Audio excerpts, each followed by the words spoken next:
How effective is the combination of your main product and ancillary tasks? Okay, first off, you need to know that the intention of my products for my A2 advanced portfolio being a movie trailer for my main product, and my ancillary tasks as a film poster and a film magazine front cover. My intention basically was to sell and advertise a horror film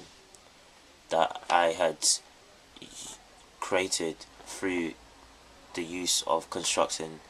my main product and ancillary tasks. I wanted to maintain a link with them so that I could create synergy and create a large target audience that would be attracted to my trailer and my ancillary tasks, my film poster and my magazine front cover. In terms of Stuart Hall's reception theory, I wanted my main product, my film trailer, to be specifically received as dominantly or preferably scary, because the genre of my horror trailer and the genre that is explored in my film magazine front cover and my film poster is based on horror. This is why in my trailer, during my construction of it, I included close-up shots of a bloody knife. I include general scenes of violence. I also included a rating at the start of my trailer, just like a film trailer would in a real film horror film trailer, to warn the viewers of the violence that will occur in the trailer.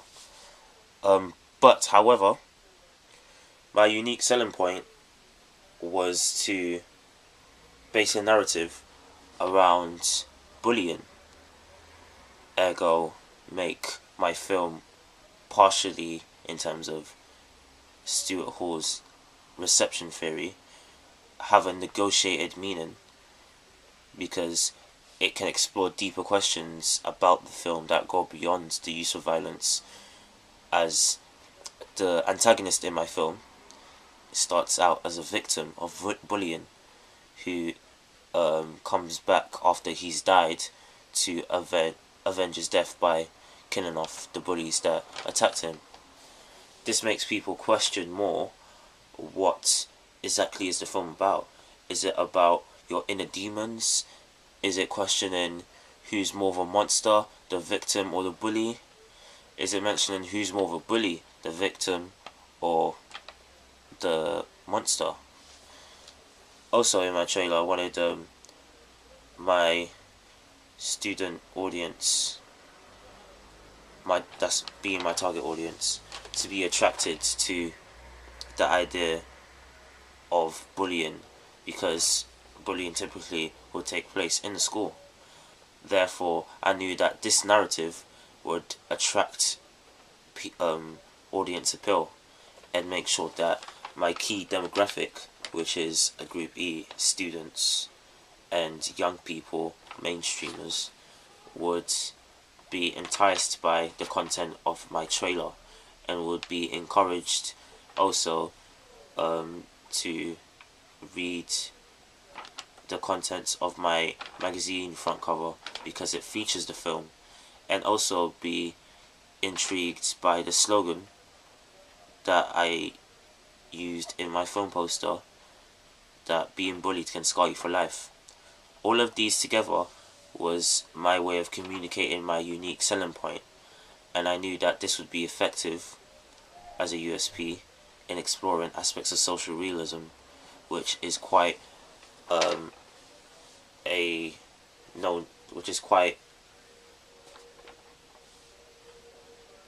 quite a major genre for especially young people, because it involves young people. The link between my poster and my trailer and my magazine cover, furthermore, was involving the release date. I said specifically in my horror trailer and my poster and my magazine front cover that my movie, my horror film, was coming June 2013. I did this because typically horror films, horror trailers, and horror posters usually advertise films by saying coming soon as opposed to adding a specific date, thereby increasing the intrigue by the viewer looking at the poster, or a viewer watching the trailer online or directly on a television screen elsewhere. I knew that this, along with my magazine front cover, which I wrote at the top of my page, issued June 2013, would again be a good way of effectively communicating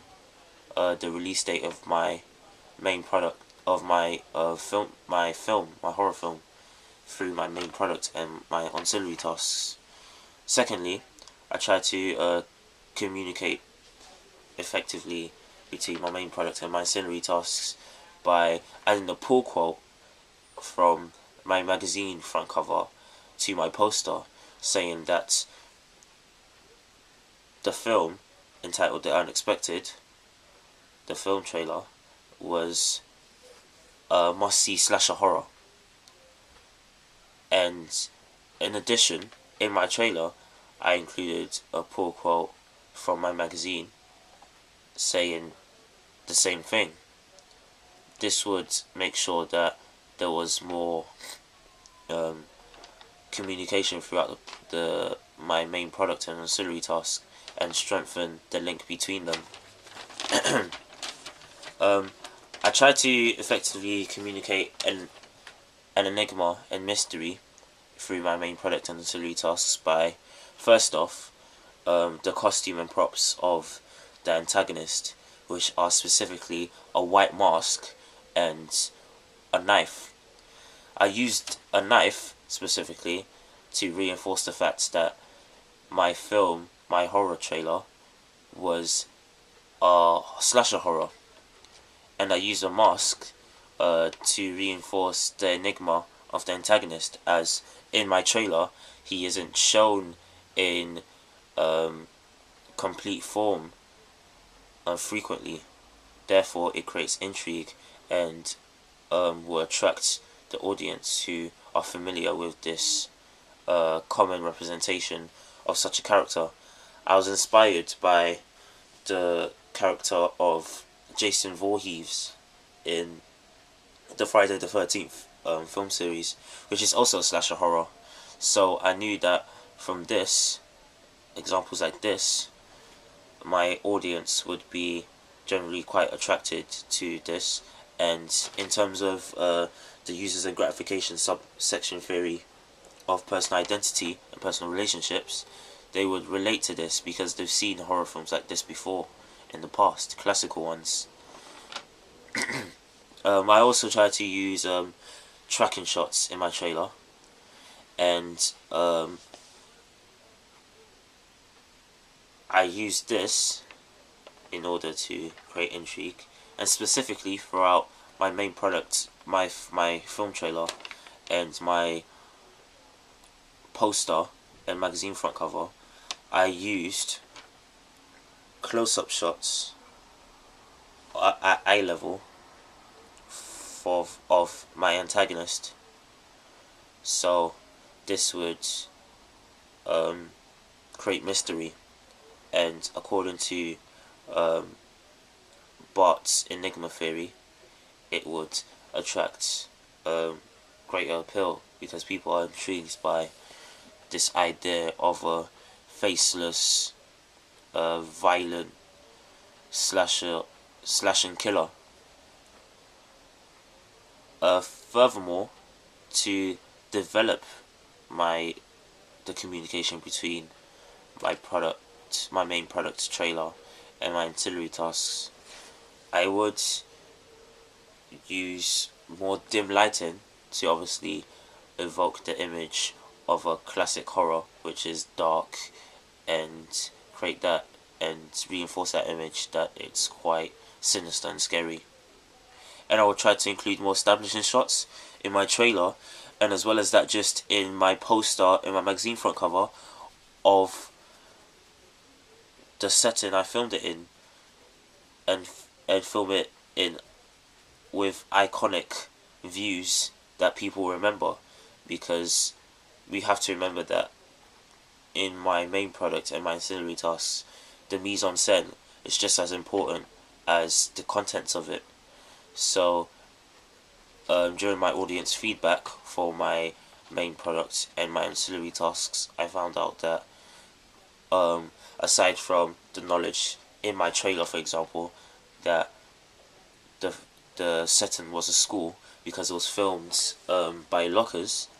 people didn't know that it was set in a school, and the only other indication was the actors and actresses in my trailer who were young students, young sixth form students, and who were bullying another sixth form student. This and the fact that I filmed by lockers was the only indication. So in my poster and in my magazine front cover, I included general pictures on a wall of a mid close up of my antagonist, and this only provides an indication that he's violent and he's something to be intrigued by because of his mask. But it doesn't reinforce the fact that it's filmed in a school, and it explores general questions of violence among school pupils, and I would want to I wanted to develop that in my trailer, so I know that that wasn't as strong as I imagined in the construction of my main product and ancillary tasks. I tried to effectively communicate theories of audience, for example, specifically the users and gratifications model for diversion, just in the sense that creating a horror trailer, I wanted to create a feeling that people or the viewer watching it was sucked into that world that the trailer took place, and I wanted to reinforce this through the use of my main image on my film poster and on my magazine front cover. But I was told in my audience feedback in terms of narrative that I did effectively create an enigma by the use of my character's my antagonist's mask and his bloody knife, both shown by the images in my poster and magazine front cover and shots of him in my trailer. This shows that although I wasn't effective in establishing a substantial setting of my school in my trailer, I was effective in creating a general enigma around the trailer, which subscribes to the theorist Bart's theory of the enigma.